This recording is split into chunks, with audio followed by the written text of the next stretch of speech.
All right, here we go with another installment of Decoding the Bible. I just want to break it down. This is so that all the people that really don't understand what they're reading can start to understand what you're really reading, and how the King James Version of the Bible is the manual for white supremacy and for the takeover or the manifest destiny of the white race. But of course, nobody wants to talk about that, even though everything that they said would happen has happened and is continuing to happen. And anyway, so I just want to let you know, please have an open mind. I remember my grandfather used to always tell me, he said, like, when you are in undergrad and college, he was like, all they do is they teach you how to regurgitate stuff. And that's kind of how religion is. You know, everybody has I'm too stressed, I'm too blessed to be stressed. Oh, I'm blessed and highly favored of the Lord, and all of those things that people say all the time. But they're basically, you're just regurgitating stuff that you hear, but you're not really taking time. And then he said, when you get in grad school, he's like, when you get in graduate school, what happens then is then you actually start to think, and you become a thinker. And once you start to think, and you start to think independently and think for yourself and think about what's going on around you, and you actually have some real life experiences, and it's like, then all of a sudden the stuff that you were regurgitating, it doesn't make sense anymore. So I just wanted to, say that up front. Thank you, my ancestor Judson Brinkley Powell Sr., my great ancestor. Thank you, and I love you, and I'll talk to you tonight. Everybody's like, how you doing? I was on a post. People got mad at me because I'm like, well, in my altered status of consciousness, it's like my ancestors speak to me, because I asked them to speak to me. It's like, look, I need some help, man. I need you to tell me what to do here. It's like, I'm in a bad situation. Help me, tell me what to do. And then I tried to tell them, I was like, look, this stuff is in the Bible. I was like, read Samuel. Like, Samuel, they always going into some, all these people going into trances and seeing people they ain't seen and all this kind of stuff. But if I do it, all of a sudden I'm crazy, Anyway, so I just want y'all to know that you have spiritual power that you're not using, so use it. All right. So anyway, want to get back to the Bible. Okay. So now, I've been trying to tell y'all that you are God, or you are gods. You're just not you're not Amun-Ra. You're not the unseen God, the Most High God. That's not you. All right. What you are is, like, you are what I said: generator, operator, destroyer. That is what they came up with. Okay. And remember, it was the Greeks and the Romans that came up with the terminology of God. All right. And that's why I'm trying to explain to y'all that this stuff is encoded. It's like, even though we just say it all the time, it has a deeper meaning to it. All right. And so when they say God, basically they're saying, hey, me. And every time the word God appears in the Bible, you can replace that with your name. So try going through and reading the Bible again, and then every place that it said God, replace it with your name. And then you will see what I mean. But most people, they're afraid to do it. They have you so in fear. The Bible and Christians and everything else, anybody who's religious, they have you fearful. Oh my God, the Most High. And it's because of what you believe. It's not because that there's anything, and I tell people all the time, the devil, Satan, Lucifer, whatever you want to call this evil thing, people give evil all kinds of power. Like, oh, the devil did this and the devil did that and all this kind of stuff. The devil ain't, remember Flip Wilson, the devil made me do it. The devil ain't made you do nothing. You did it. You have the power to do whatever it is you want. It is the universal key, the universal sacred key of what? Of free will. Even if you don't believe me, the Bible says that God gives us free will, right?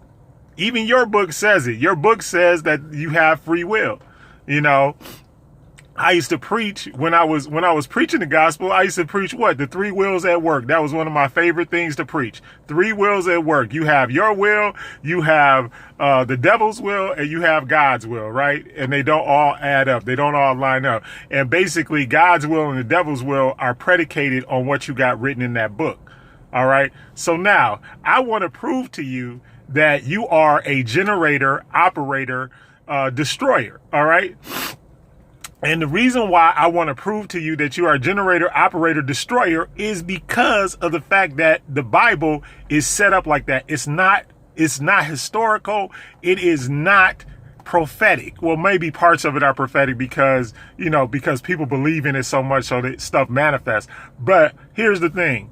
All right. So listen to me now. All right. So now the first, I went specifically to verse 20, Genesis verse 1 and 27 and 28 and all of that. I went specifically there and I skipped over the first part of the creation, right? And so, because mostly everybody really knows that, the creation thing, because everybody, and God said, let there be light, and there was light, and he created the land, and he divided, this part from that part, and the oceans and the seas, and then he made all the animals and all the living things and the things that creepeth upon the earth, and he did all this, and then he, and it was the first day he rested, and he said it was good, and blah, blah, blah, blah, blah. Okay, so now, why did I go down to verse 1 and 27? Because I want to make a point. And the point that I want to make is that all this stuff that happens before verse 27, it's your nature. It is your nature. It is the nature of you. And why can I confirm that? Because when I get down to verse 1 and 27 in Genesis, what does it say? It says, let us make man in our image and in our likeness. Okay, it's a different thing. Like I have sons and daughters, right? A lot of them, they look like me. Some of them don't look like me. They look like their mothers. But guess what? They're in my image. They're made in my image. And guess what? Some of them act like me. Okay, so if you make something in your image and in your likeness, that means that they act like you, that they're like you, that they have the same, the same movements, the same idiosyncrasies. Just like I remember my first son, Judson the Fourth. I remember him, and I remember like watching him walk, and he walked just like me, and I was like, he may not always, he doesn't like look 100% like me. I'm a lot better looking son. But he has my mannerisms, and I can't deny it. Like if I sat there and I just looked at him, he moves like me. He does a lot of stuff like me, right? And so that's why. And then we always get into the thing about generationalism and all this kind of stuff, whatever, right? But the bottom line is that's the same thing that God. So remember, if you are made in the image and in the likeness of God, what does that mean? It means you're God. Stop tripping and stop and embrace what you are. You are a generator. You are an operator. You are a destroyer. And that's what people do. They generate stuff. They are manifestors. When I started off this thing, I said, look, you got to first of all realize that you are a manifester, that you make stuff happen. And if you don't make stuff happen, then nothing is going to happen. Nobody is going to fall out of the sky and save you. God already, because what did it say? It said, and then he made man and woman. And then what did he do? He gave them dominion, power, and authority over everything. And then if you drop down in the verses a little bit more, right? Since y'all want to talk about how real this Bible is, then believe it then. Y'all don't even believe the whole book that y'all read. And then when you drop down and he starts talking about creating this and creating that and all this kind of stuff, that is you. And so Reggie created the building. Reggie created a bank. Reggie created, and on the fourth day, he rested. But y'all don't believe it. Because y'all waiting for somebody to fall out the sky and give y'all something or save y'all from something or make or motivate you or all that. And that's the fallacy and the lie of religion. Because you have the power. That's why he said, and that's the metaphorical meaning of Genesis. Adam, what is an atom? Think about it. Y'all don't think. And then everybody else in the world, they know what this stuff means, and they go and they take it. That's why they got more than you. That's why they got things. That's why they manifesting things. That's why they able to do things. And then everything that you try to do or manifest, you try to say, well, I can't do that because that's going to go against God. No, it's not. That's why he equipped you. What does it say? It says, and he blessed you and he gave you all of this stuff. And then the reason why one of the verses, I can't think of the exact verse, but one of the verses as you drop down, what does it say? It finally gets to the point he's created everything. He says, but there was no man to till the ground. It's God. What do you need a man to till the ground for? Why? Ask yourself a question. Think. Stop just believing blindly in something that that ain't even in your DNA. It's really not. There was no man to till the ground. Okay, so God made this great garden. He did all this kind of stuff. He didn't need no man to till the ground. If he did all of that, why he needs you? And he doesn't need you. That's how come when you don't do nothing, when you ain't out tilling the ground, when you ain't doing one of the 13 sacred keys, which is what? Work and manifesting and going out there and doing things and making things happen. There ain't nothing. You ain't got nothing coming. And you waiting on somebody to fly out the sky and help you? Do what? He said he made you and he blessed you. If he made you and he blessed you, you got and then all of this stuff that they've taken. Look, the colonizers took everything and they used it. They used your Kemetic spirituality and science and took it and created the world that you live in right now, that I live in, that everybody is walking around living in. They did it. God didn't do it. God, when on the seventh day and God rested, that's what it's talking about. He didn't do nothing else. He rested. He did. He didn't keep working. Because he's like, look, I made everything for you. So you do everything that you need is either inside of you or in the earth. Everything. There's not a single thing. So all of this stuff that y'all be talking about, it's just a form of inferiority, because you're not inferior. You're made in the image and the likeness of the Most High. So how are you inferior to anything? How do you lack or want or need anything? Ask yourself, because you've just put it in your mind. Just like that. Just like I just talked about the devil. You put the devil in your mind. The devil don't exist. There ain't even a real picture of the devil. Think about it. What does the devil look like? What does Jesus look like? What does God look like? What does the scripture say? No man has seen God at any time. Lie! Every time you look in the mirror, you see God, because you're made in his image and his likeness. That's what I'm trying to say. At a point, they took stuff and they twisted it. And I'm getting ready to get more detailed into how they twisted it in order so that you would believe it and they wouldn't. Because you don't understand what they're saying. You're taking all this stuff literally. Do you really think, I mean, just what you know, right? Some of the stuff in the Bible is 100% absolute. And then the first thing I'm going to do is I'm going to show you, okay, so he created male and female. He created right? Them, right? And then like you drop down into the second verse, into the second verse or whatever, second book, right? And then what happens? Then he remakes women. But they did that on purpose. The reason why they remade the woman, why? So that they could form their own trinity spiritually. It is a spiritual warfare tactic. You got to understand, there are many forms of warfare. Spirituality, that's why they control the media. That's why they control the schools, everything that you feed, because whatever I feed into your mind, that is what you believe. That's why y'all walking around believing in some devil that don't exist. That's why y'all walking around believing in some crap that don't even exist, that never existed. And then you don't even believe they got literally you can go into any museum in the world and they got stuff in there from Egypt. But y'all don't believe y'all Egyptians, y'all are somehow, some way Europeans from Central or Eastern Europe. Really? And y'all, and they even got scientific proof now, DNA, genetics.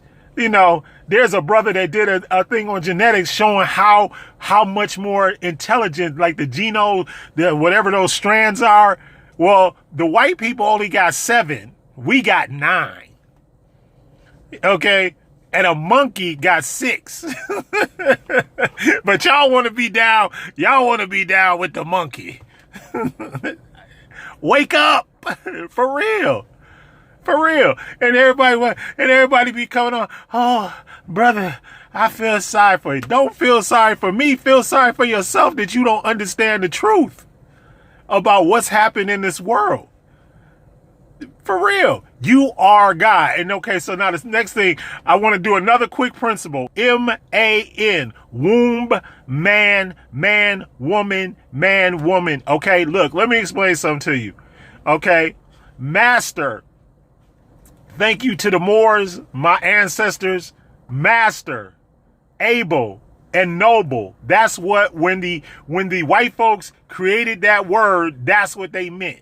Master, able, and noble. And guess what? When they enslaved us, all right, what did they do? Everybody called them master. You had to call them master. Master, able, and noble. They were men. You were not, because you were subservient to them. Wake up. All right. In the Bible, your precious Jesus, what does Jesus say? He comes and they call him, when somebody comes to him and calls him the good master. The good master. He doesn't, and then his response, Jesus' response is not, why did you call me master? His response is, why did you call me good? Why did you call me good? Wake up. And those are subtle things. They're spiritual warfare things. He didn't say, why'd you call me master? Because you got to call him master. All that stuff in the Bible. Do you think the word master existed 5,000 years ago? And all of a sudden this Bible is in English. And you got all of these people, they were involved in European white Freemasonry. They all got together and made the plan. The Bible, the dictionary, the educational system, the media system, the financial system, the prison system, all of that created by who? By King James and his cronies. They was killing. In fact, and even if you was white and you didn't believe them or you went against them, they labeled you as a traitor, a witch, something, and they found a way to kill you. And the French was like taking people to the guillotine like it wasn't nothing, because they didn't go along with what these people were saying. So, good master. Yeah, you can call me master, but why you calling me good? Because I'm evil as I could be. Think about it. Y'all, and see, that's what I'm saying. Y'all don't think. All y'all do is just believe, and I can't even say that because that's something I learned when I was pledging, so I'm not going to get it. But I'm just telling you, you are not on the right track. And I'm just telling you, man, master, able, and noble, and womb man was the original man, because they haven't found not one single remains of anybody that's older than black women. So that's got to tell you something. So just use your common sense, and then all of a sudden everybody just fell out the sky by some man, and she came out of some man's rib. A deep sleep came on him, and and then all of a sudden that was a lie, y'all, to make y'all so that the man so they could be a patriarchal society and women could be bought and sold. Women were the first slaves. They were the first people that were worth money. All right. So don't make it out to be more than what it is. Anyway, I got to go. That's my 20 minutes. I love y'all. And I need to get into the scriptures a little bit more. But look, I love y'all. Hit like, hit subscribe, all that. Love you. Bye.